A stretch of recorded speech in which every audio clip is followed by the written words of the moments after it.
prima le fabbriche, poi le case e poi le chiese. Così l'indimenticato Monsignor Battisti aveva all'indomani del terremoto del 6 maggio di 45 anni fa sintetizzato la bussola dell'azione di ricostruzione del Friuli.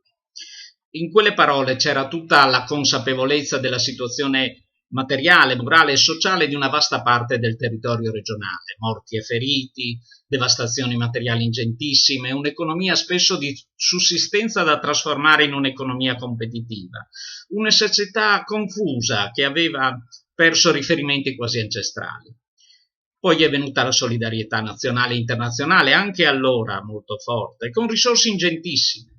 Poi una lungimirante classe politica nazionale e locale si è inventata il modello Friuli. Poi c'è stata la ricostruzione, che in verità è stata più una partenza che una resilienza. Ci si chiede inevitabilmente in questi giorni se terremoto e pandemia abbiano analogie, e molte se ne possono riscontrare, proprio perché il Friuli e la nostra regione in questi 45 anni ha cambiato radicalmente volto e proiezione.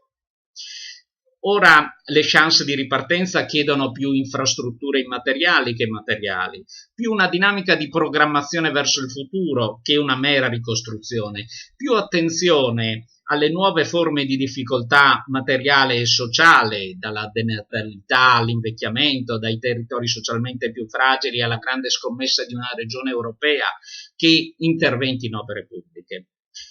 Ultima lezione.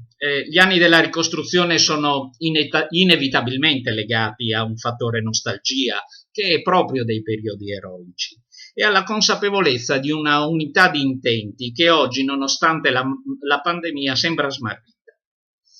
Quella unità di intenti, non va dimenticato, fu volutamente promossa da chi aveva compiti di guida, e che, superando critiche e ricercando anche cocciutamente di comporre i quadri, di non innescare conflitti, di tentare una migliore sintesi tra posizioni, sensibilità e territori, aveva dato il segno visibile di unità.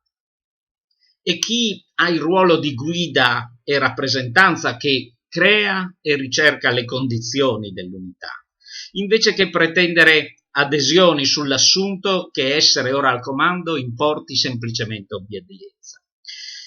Francamente, per quel che oggi si vede in Friuli Venezia Giulia, quell'insegnamento e quella lezione sembra persa. Il Friuli ringrazia e non dimentica.